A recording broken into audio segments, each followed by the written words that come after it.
It all comes back to the DNA. The firms that know who they are will know who to be. You can learn a lot about an investment firm by listening to what they say.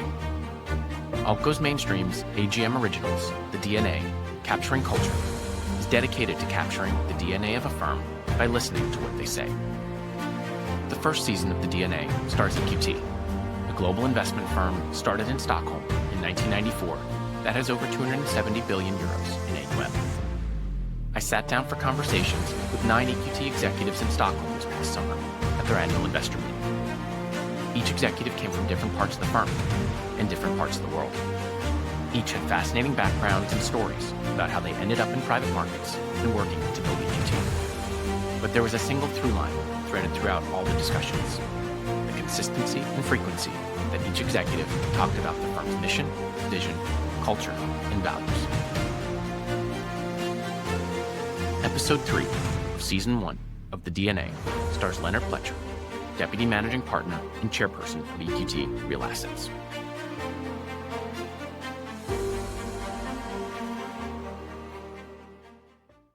Lennart, welcome to the show. Thank you very much. Very nice to be here.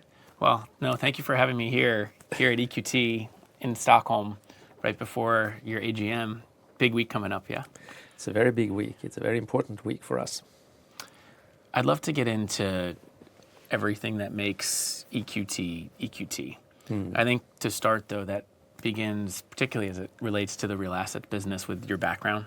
You have a fascinating background that probably has given you a lot of perspective as you've built EQT's real asset business. So I'd love to start there. I have a little bit different background to the rest of the group here. I never went to business school, for instance. I studied law. I studied law at a university in southern Sweden called Lund. And I did quite well at law school. And at that time, I decided to try to become a judge. I want to do something good. So I clerked after I graduated at the district court of my hometown, Malmö. And I really liked it, and I felt it could be a very honorable career to become a judge. So I did well at the district court, and I was appointed as a judge referee to the Court of Appeal in a small city called in Sweden called Jönköping. So I spent some time and started my career as a judge there when I suddenly got a call from a law firm in Stockholm, a very prestigious law firm at one of the most prestigious streets here. And so I went up for an interview, and it went okay, I felt. And then I came back, and they called me the next day, actually. And they said that the interview went well, and could you consider joining us? And I said to them, no, I don't think so, because I want to become a judge. And then when I heard their financial proposal coming from a poor family in Malmö, Sweden, I understood that I have to give up some of my, early thoughts about my career, and I accepted the offer. And I spent some years in Stockholm with that law firm when I got a call from a big multinational company called ABB. It's a competitor of GE and Siemens, building power stations, etc. At the time, its peak, 250,000 people around the world. And I became the chief legal counsel of the financial services division in that company, a small competitor of GE Capital at the time. And there I met the CEO of that division, a very dynamic entrepreneurial person. He left 91, and I was asked to go down to Switzerland and meet the CEO of the group, highly recognized CEO in Europe at the time called Percy Barnevik. I think he was appointed a couple of years in a row by Financial Times, the most admired CEO in Europe. He carried out this big cross-border merger between Swedish ASEA and BBC of Switzerland. So I worked with him, and after 1 or 2 years he said, Lennart, I'm going to take you out of the legal profession. You're going to become a business area manager and a president of part of our businesses. And the reason was the following, that ABB, Siemens and GE used to sell the big projects, power plants, etc., the big infrastructure projects to utility bodies on the other side, engineers to engineers.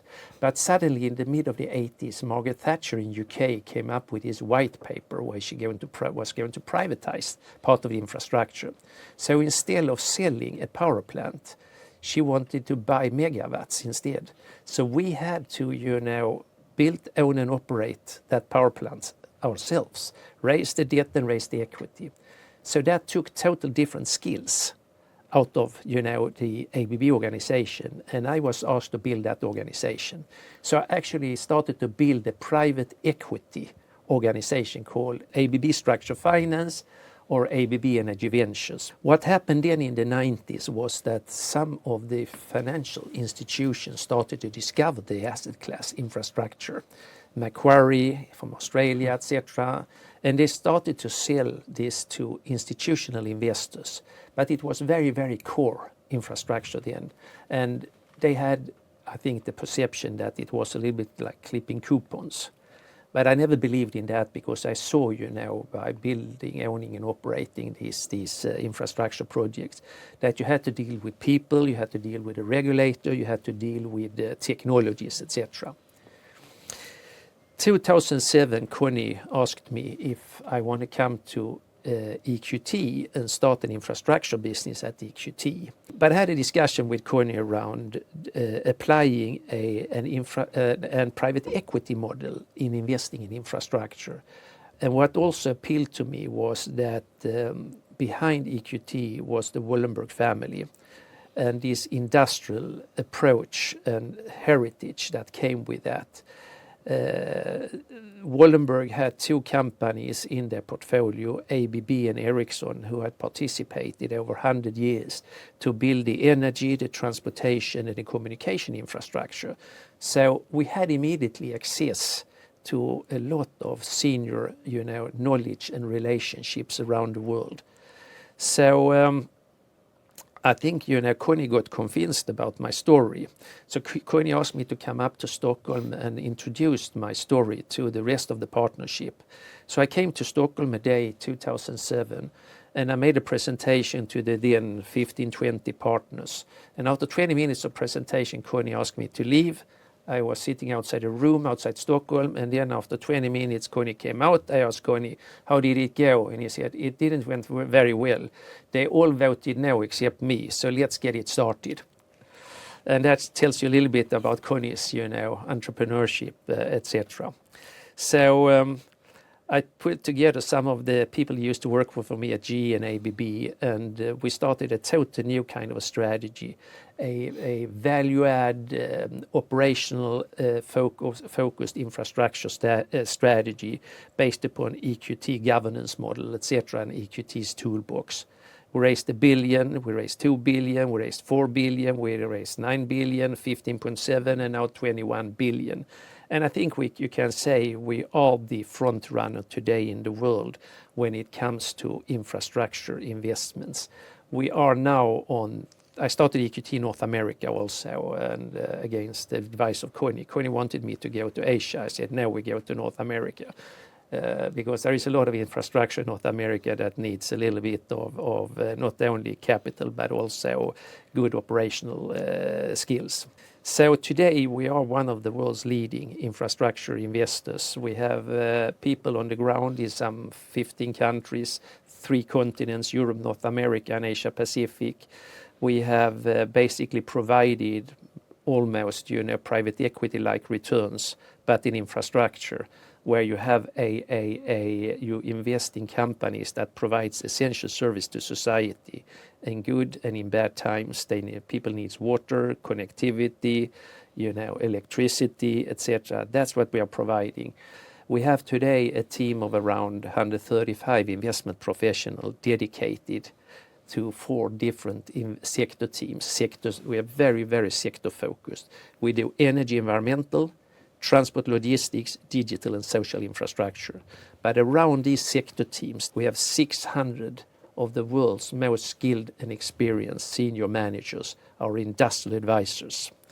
And we use them in everything from sourcing in the different countries they are, to participate in the whole due diligence process, and then they oversee our value creation as non-executive board members with a strong alignment of interest in that they have to invest their own money side by side with us. And our clients has basically re-upped and increased their allocation to us over the last 17 years. So that's the simple story. I really want to touch on how infrastructure as an asset class has evolved. You mentioned a few things in what you just said that I think are fascinating. One is taking a private equity approach to infrastructure investing, and then really helping own and operate these businesses.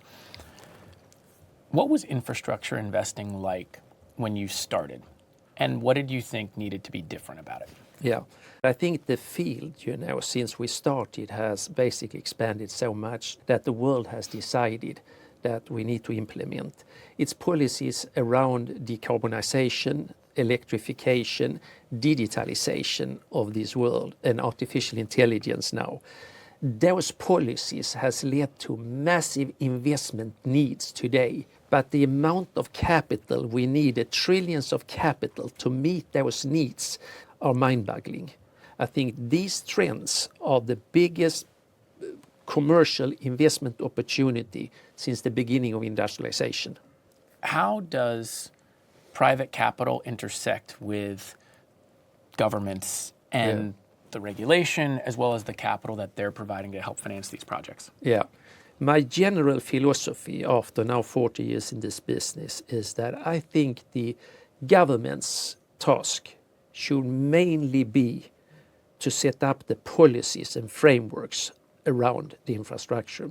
I think the politicians understand two things today, that capital needs to come partly from the private sector, and in many cases the private sector is a better owner and operator. They can provide better services to the public. So two things I want to unpack there. One is old infrastructure, what I think many infrastructure investors or allocators to infrastructure think of as bridges, tunnels, airports, et cetera. That's old infrastructure that needs to get revamped. And then there's new infrastructure, things like decarbonization, the digitalization of our economy through things like AI and data centers. How do you think about the opportunity sets in both more traditional infrastructure and then some of the newer infrastructure? I think, that depends on your strategy. If you're more core infrastructure investors, you should focus on the traditional infrastructure because, it's more core to its nature. EQT runs 3 strategies today in infrastructure. We run our historical, value-add infrastructure strategy. We have an active core where we looking for lower returns, even more stable infrastructure. And then we need a lot of technologies and new infrastructure that needs a quick scale up. And there we have our transition infrastructure strategy. When it comes to EQT at least, we are more focusing on the new infrastructure that needs for the future. We were one of the first that went into the technology side of the digital infrastructure. We're one of the world's largest owners, private owners of digital infrastructure in the form of fiber networks. We own fiber networks in Norway, Sweden, Finland, Germany, Belgium, the Netherlands, Malta, US, you name it. And we own data center for the hyperscalers around the world. And we have knowledge and experience around that part of the infrastructure. The same with the renewable energy, which we also own around the world. And what I see now is there is a convergence between digital infrastructure and energy, because artificial intelligence needs so much energy, these data centers. The energy and the experience and knowledge of owning these data centers, that's what we have at EQT. How do you think about the overlap between those two areas of infrastructure, digitalization and then energy that's required to power? I think, for instance, US is on the forefront when it comes to artificial intelligence, and you have most of the hyperscalers are Americans today, and they're developing their data centers in US and other places too. So they need the energy. To build a combined cycle gas-fired power plant in the US today with permits, etc., probably takes you some 7-8 years.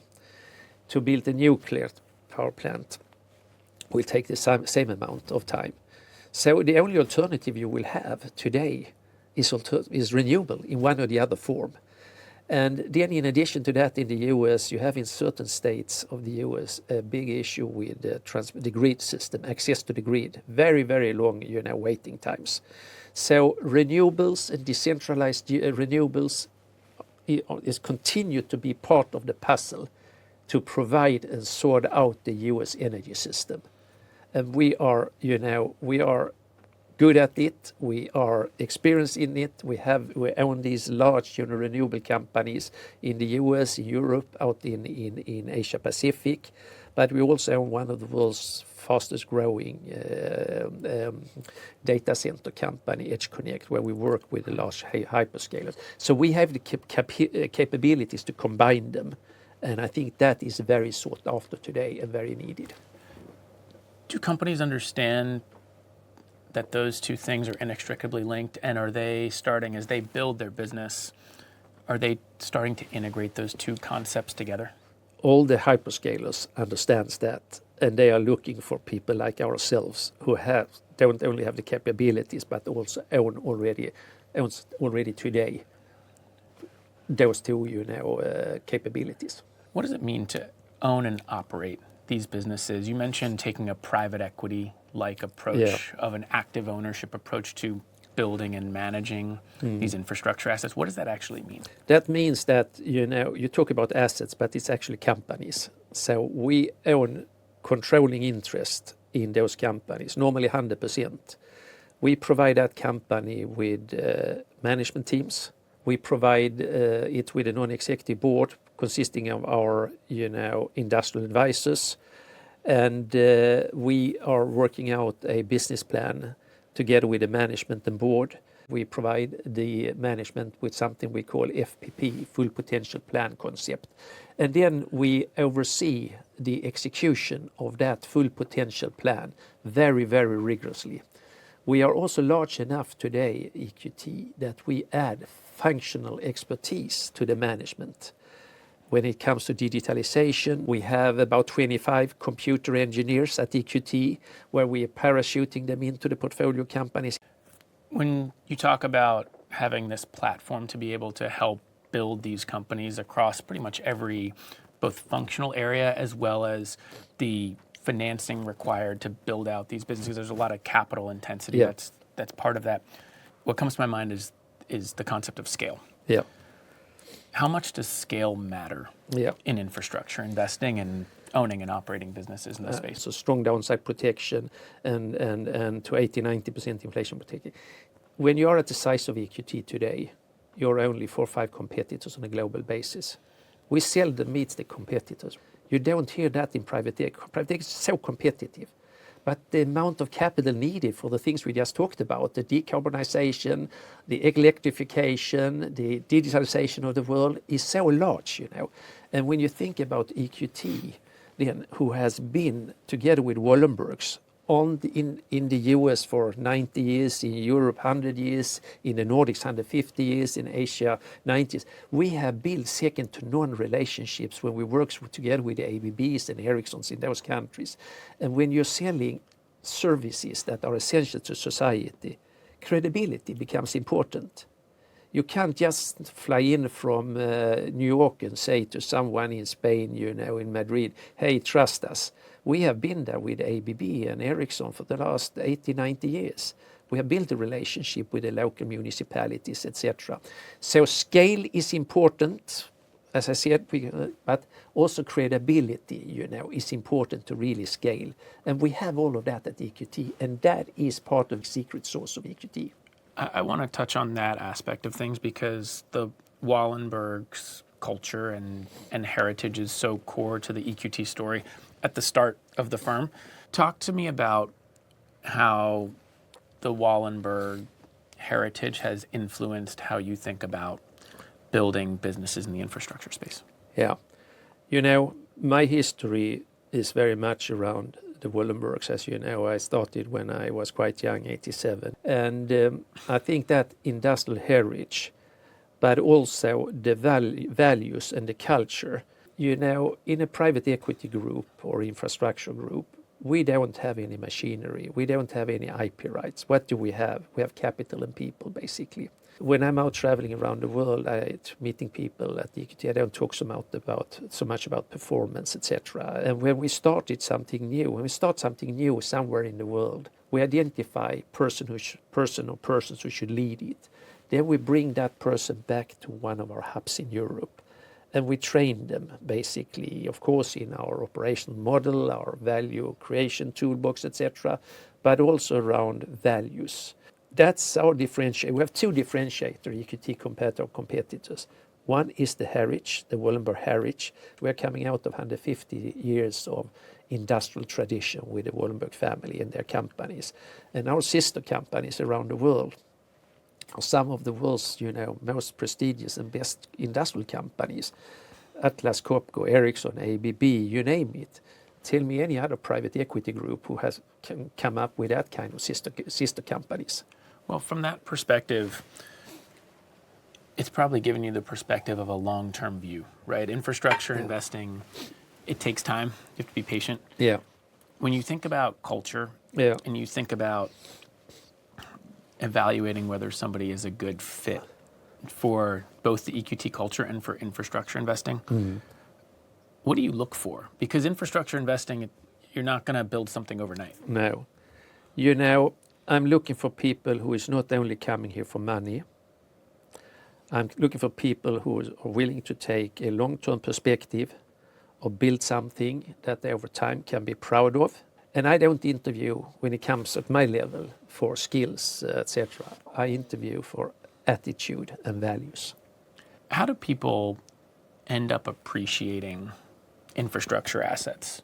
If you think about it, we walk through an airport, we probably don't give any thought to the fact that we're going through a place that is financed by some sort of investor, or we use our phone, we pull up Anthropic or Claude, right, and we type something in, and then within a few seconds, AI spits something out. We probably don't think about the fact that it's a data center that's helping to power that process. No. How do people start to understand that? 2008, we raised 1 billion. Now we just raised 21 billion. So I think the institutional part of the world has understood this, and they're increasing the allocations every year to this. When it comes to the private side, I think it's an educational process. And I think it has to do a little bit by education, the advisors to the private side. They need to understand, the asset class. And I think the same with private equity, actually. Also, there the intermediaries has gone through an educational process.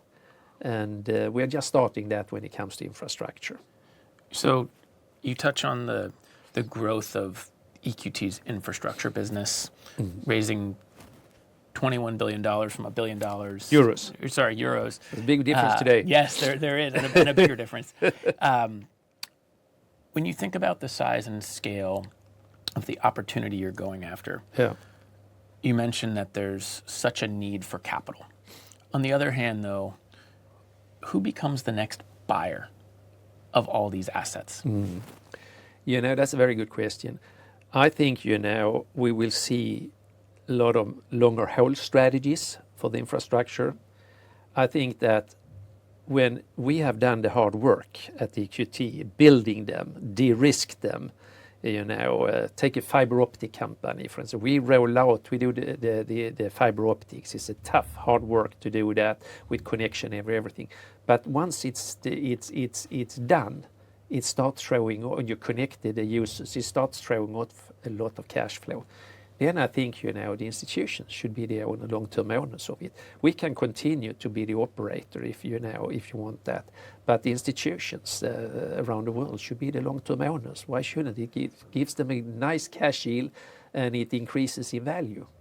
I think that's an important point to touch on, because EQT is, I think in the next fundraising cycle, is planning to raise at least 100 billion euros. Yeah. Infrastructure is going to be a big piece of that, as you mentioned. Yeah. I think you certainly made the right bet betting on infrastructure when you did in terms of growing the business of EQT.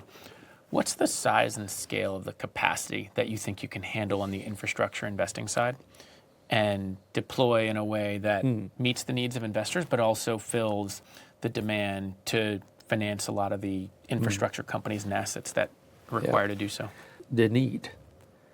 And the need is basically unlimited for time being. Capital is one limiting factor, of course. How much capital can we raise? The most important thing is our platform. We don't want to grow this platform in such a way that it's uncontrolled. And we want to make sure that the people, who is the other limiting factor that we bring on, are, the kind of people we would like to have in this organization that shares our values and our culture. And we spend a lot of time now on the recruitment side. The last couple of years that we see a lot of very, very skillful people from our peers jumping and coming to us. And I keep on asking them, why are you jumping ship? You work on a Wall Street blue chip firm, coming to EQT. And what I keep on hearing is that we heard about your values and your culture. It's very different, and we want to test it. I want to touch on that because that does seem so core to EQT's culture and brand, which is, what jumps out at me is the term more than capital. What does that mean to you? That means to me very much coming back to the Wallenberg and their philosophies. And I think they've said doing good is actually good business. And I have always practiced that in my whole business life. No shortcuts, thinking long term, and doing what I think is good for the long term, for the employees of this group, for society, for the portfolio company itself, of course. So trying to do good for all stakeholders for the long term. And what good is, that has to do with your values and your upbringing. How do you underwrite values when it comes to portfolio companies and the teams that you work with? What do you look for that maybe is different than what others might look for? We assess the company on 3 different levels. We assess the management. We assess the culture of the company. Is this a culture we like? And is it a culture which is open for transformation? Because everything we do, value add is transform the company. And thirdly, what are the corporate health of this company? The people, basically. This is all about people, because strategies, as you know, is 99.9% about execution, but execution is 100% about people. Given your love of music, your love of experiences, I want to end this conversation by asking, if you had to define the current state of private markets and infrastructure investing through a song, what song would that be? Oh, that's a great one. I think the biggest opportunity is in the US, actually. So I would say Bruce Springsteen, Born in the USA, because this infrastructure, as you know, needs a lot of investment in that country, and we need to fix it in order to fix the country. I love it. What a great way to end this conversation. Thank you very much. Thanks so much, Lennart. Thank you. Thank you for listening to this episode of The DNA, Capturing Culture. You can stream all the episodes on your YouTube channel at altgoesmainstream, AGM, or read about the episode at my Substack at altgoesmainstream.substack.com. And of course, special thank you to EQT and the executives that shared their stories and perspectives. Thanks a lot, and have a great day.